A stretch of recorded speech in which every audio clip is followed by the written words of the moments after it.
Welcome back to the Kanc Connection. We hope you will have a happy time watching our show. I'm Olivia and I have so many Easter puns. It's not even bunny.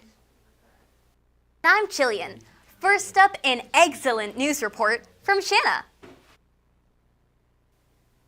My reports are always excellent. Welcome back to what went down in the world this week. I'm Shanna Drapo, coming to you with recent news stories from around the world. On Tuesday, March 23rd, a ship called the Ever Given blocked the Suez Canal. The ship is nearly a quarter-mile long. The Suez runs along Egypt. Due to its blocking the canal, it created a traffic jam which would include over 360 ships. Extreme weather conditions, as well as technical issues, caused the Ever Given to turn sideways and wedge into the sides of the canal. This blockage of the canal has cost billions of dollars in global trade. Shipping delays are worsening and could potentially cause a shortage of goods such as toilet paper and coffee. As of Monday afternoon, March 29th, the Ever Given ship has been fully dislodged from the canal banks. The ship was then pulled toward the Great Bitter Lake to be put under inspection. Although the Ever Given was successfully cleared out, 422 other ships were still held up in the Suez Canal as of Monday evening. Back to the States. As of today, April 2nd, all New Hampshire residents ages 16 and older can register to get a COVID-19 vaccine. We are currently moving into Phase 3 of vaccines. At this rate, the United States is projected to have enough vaccines for every American adult by May of this year. President Biden has said that there is a possibility we can have small and safe group gatherings by July 4th of this year. Hopefully next school year will be much different than this one. Now for some good news. The California condor, which has been an endangered species for 100 years, is finally returning to the Pacific Northwest. The California condor is the largest soaring bird in North America. Together, the U.S. Fish and Wildlife Service, the National Park Service, and the Yurok tribe has worked to research the condor in order to restore the species' population. This story is proof that, with a bit of help, even species on the very brink of extinction can be saved. And that's what went down in the world this week. Stay safe, everyone.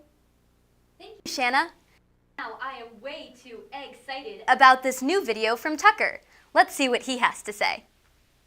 This series will be showing you what goes into producing an episode of the Kanc Connection. Today, we'll be showing you what happens behind the camera. Let's take a look. This is our control room. This PC we use for editing and controlling our YouTube connection. This PC is our switcher.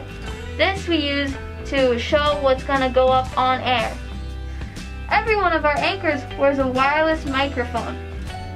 This takes the signal of their audio and sends it to this board here. This is our soundboard, where we can adjust how soft or loud they are and even tune their voices a little bit if we need to, which then sends that signal to this switcher, where you can fine tune it a little bit more, which then goes to YouTube.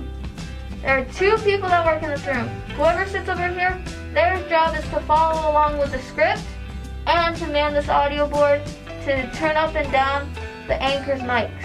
The technical director sits here. They have a lot of responsibility. They're in charge of the aesthetic design of the show. That means that they are in charge of how the cameras look, what the green screen looks like, if all the videos are loaded and ready to go, and if the graphics are ready, if we choose to use them. As you can imagine, this room gets very busy during a show.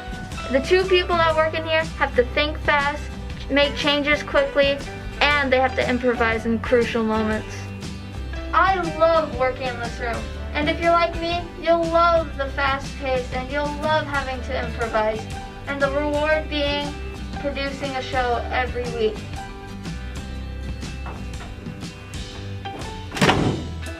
I hope you've enjoyed this look at behind the scenes of the Kanc Connection. If you want to join our team, don't forget to talk to Mr. Quinn. Meanwhile, stay safe and stay tuned. I'm Tucker Bailey, and I'll see you next time. We look forward to showing more of what goes into our show production, so make sure to keep in touch for more of those videos. Now, Emma, I'm all ears for your new myth. Okay, welcome. I'm Emma, and today we'll be talking about Arachne, yet another protagonist who was purely undone by their own hubris. This myth starts off with Arachne, whose name, spoiler, means spider. Arachne was the daughter of a seamstress who grew up an extraordinary weaver and helps her daughter create amazing works of art out of woven thread. And as you could expect of a mortal, Arachne was vulnerable to human failings, such as pride. With enough people praising her, Arachne became incredibly arrogant and boastful of her work, which is all fun and games until she made the bold claim that she was a better weaver than Athena. Where have we seen this before? Psyche. When Athena heard of this, she was rightfully peeved, but being level-headed, she offered Arachne a chance to go back on her word. But after Arachne declined this offer, she declared that she would face Athena, and if she lost, accept any punishment given to her. Athena decided to reveal herself and accept. With the help of some nymphs, a stage was set up for Athena and Arachne to fight this artistic battle. Athena wove a tapestry of the gods' history, with Zeus at the center of the pantheon. In her own triumph over Poseidon in the naming of Athens, the sides were adorned with other mortals who had defied the gods in all the ways they were mercilessly punished. But Arachne just didn't know when to quit. She weaved a beautiful tapestry showing a string of the gods' mistakes. She weaved scenes of Zeus's infidelity, Dionysus being Dionysus, and embarrassing incidents with Poseidon, Apollo, all of the gods. This was just the last straw for Athena. She had no desire to be faced with her family's mistakes. But even so, the weave was flawless. So in compromise, Athena transformed Arachne into a spider, where Arachne and her descendants could still be exquisite weavers even in their eternal punishment. And that's the tale of Arachne and Athena. I'm Emma. That's it. That's all Greek to me. Signing off. Thank you, Emma. Let's see Andrew doing some spring cleaning.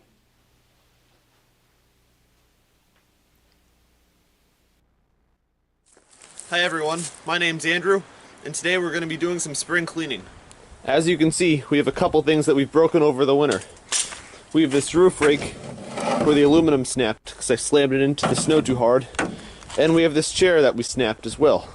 The plan for both of these is to make them stronger than they were originally. We'll start with the chair. We'll start by grinding out where the seat meets the frame.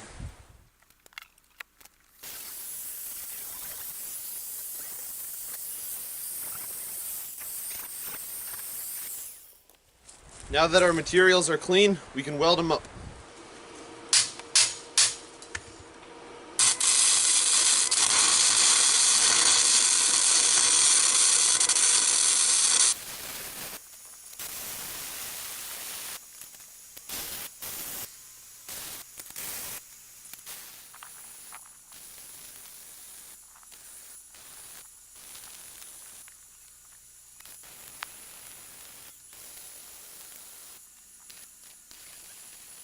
Here are all of our welds in their crude and unground, unpainted form. Now we'll clean up our welds with a wire brush.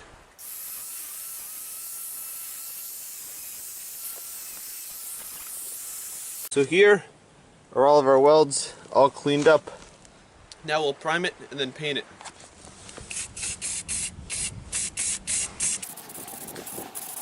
Now we'll spot paint it. It won't look great, but it'll keep the welds from rusting. Now we test out the chair. Feels solid to me. Now let's take a look at our roof rake. So the aluminum frame snapped when I was trying to chop up ice on top of my neighbor's roof. The factory used aluminum because it's nice and light, but aluminum isn't nearly as strong as steel. So we'll place all the aluminum with steel so we don't break it again. First, we'll bend our pipe to match the bend that came with the original. So we don't have a pipe bender, so we'll just heat it up with the torch so it doesn't fold when we try to bend it. Then we'll cut it off to the length we want.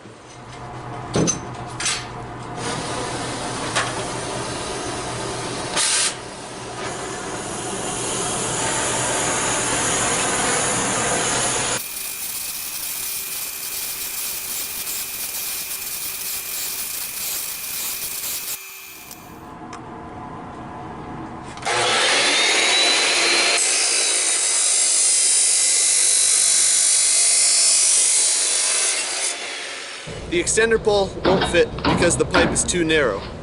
So we'll make a cut in it and then open it up with the pry bar.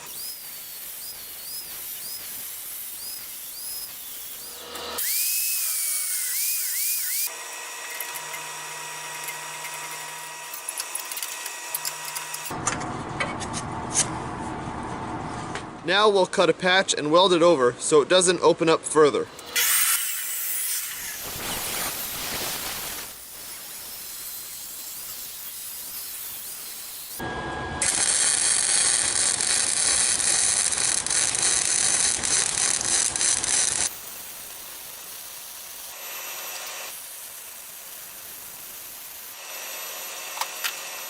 So now let's make the side braces.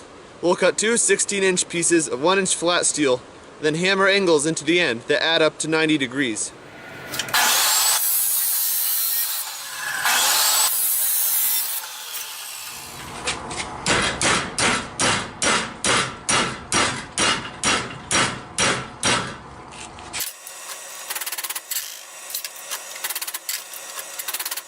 Next we'll drill holes for the bolts and then bolt it to the plastic blade of the original rake.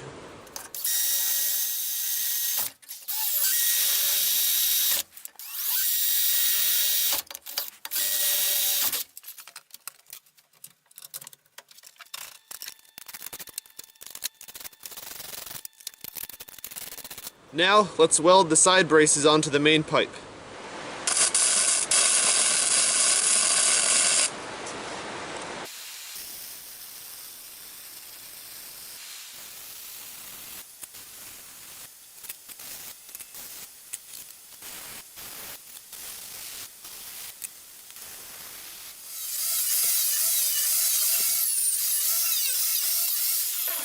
Finally, we'll drill a hole in the main pipe for the extender pole to go in.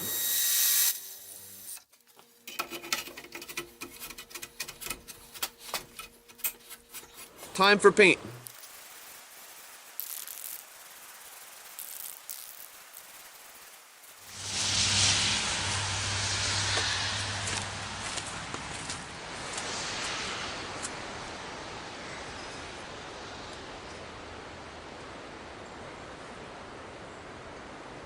Well, it definitely isn't light, but it isn't too heavy either. Well, I'm satisfied. Finally got all my junk cleaned up, or at least some of it. So yeah, join me next time. See you later. No bunny compares to the skill you have, Andrew. Don't forget to check out our channel for a full-length video of Andrew welding. Your Kanc Connection crew is super excited for Easter. There are other holidays that are happening this week too. Let's learn about a few that are celebrated by members of our Lin-Wood. Hello, my name is Dev Patel and I'm a sophomore at Lin-Wood, and today I'm here to talk about Holi, the Festival of Colors. It's a 2-day celebration or like a festival. On the first day we have like a huge campfire thing. The next day we throw powder colors on each other, which is fun and it's great. One of the stories for Holi is like there was an evil demon god, or like just evil demon king, and he had like 5 protections that he could not be killed on land, water, or air. Couldn't be killed in the day or night, inside or outside the door, not with a projectile weapon, and not by a human or animal. So Holi is my favorite festival, and I celebrate it every year. So, what is Passover? Passover is a Jewish holiday typically celebrated in the spring, and it is the celebration and the retelling of the story of Exodus. This being one of the first 5 books in what we would call the Torah, so the first 5 books of the Bible. The story of Exodus is when Moses led the Jewish people out of slavery in Egypt under the reign of Pharaoh. Currently, it is one of the most celebrated and cherished holidays of the Jewish people, having most around the world celebrate it every year with their family.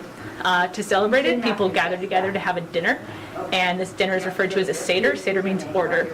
And during this dinner, people read the story out loud with their family and have different foods and rituals to represent different parts of the story. So for example, we had a mixture of nuts and apples to represent the mortar that we built the pyramids with, and dip celery or other bitter herbs in salt water to represent the tears of the pain of the slaves.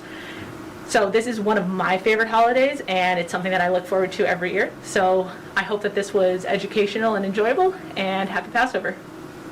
My name is Silas Whedon, and today I'm going to talk about why my family celebrates Easter. So first off, on Friday, that is considered to be Good Friday, and that is the day that Jesus actually died on the cross. And then on Sunday, which is Easter, that is the day that he rose. And my family is pretty religious, so we like to celebrate it for that aspect. So we celebrate Easter because Jesus died on the cross for us, which means he died for all of our sins. So basically the reason why Jesus was actually on the cross is because the people, well, first off, Jesus basically proclaimed himself to be God, and this was kind of like you can't do that back in his time, and people despised him for this and they didn't believe him, so they ended up crucifying him. Okay, crucifying is when somebody is hung up on a cross and they like nail their legs and arms to it and hands, and they just leave them there for dead. I like celebrating Easter because I usually hang out with family and have a great day, and sometimes in the morning we usually go up to the sunrise service at Lin-Wood, which is pretty cool, and you know, it's just a great day and it's super fun. You get to see everybody, have a good meal. Yeah.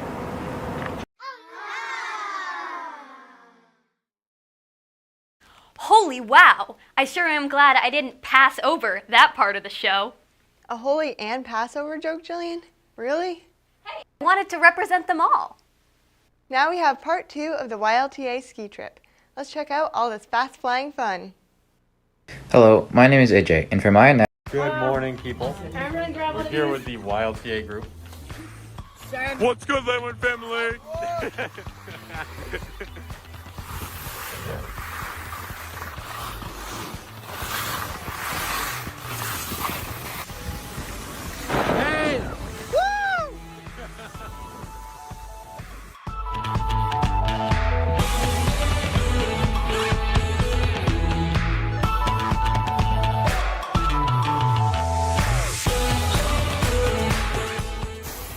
Andrew Wilson, will he do it? Hey! Success. This is going on the Kanc connection, dog. Oh, Bunny, that trip was fun. We are all ears for another video provided by the Anatomy and Physiology class. Let's see what AJ has for us today. Hello, my name is AJ, and for my Anatomy and Physiology lab, I studied balance. The objective of the study was to research the effects that varying level of activity has on balance. I hypothesized that increased levels of activity would correlate with increased balance. To test this hypothesis, each subject was asked about their activity level and placed in a corresponding group. Each person was then asked to do their best to balance for 30-second intervals on both feet, their dominant foot only, and finally their non-dominant foot. Their data was recorded with a small force sensing device. In nearly every instance, those with higher activity levels had better balance. This is most likely due to the constant use of motor skills and small support muscles demanded by heightened activity. These results are significant because better balance is often associated with greater longevity, because it is an indicator of a healthy person. In addition, those who can balance well need less help as they get older and have less chance to injure themselves in a fall-related accident. To conclude, there is a strong positive correlation between balance and activity. Thank you. So good to see AJ coming out of his eggshell on camera. I hope you had a happy time watching our show. For now, I'm Olivia Drappa. And I'm Jillian Clark. Ears to you this Easter.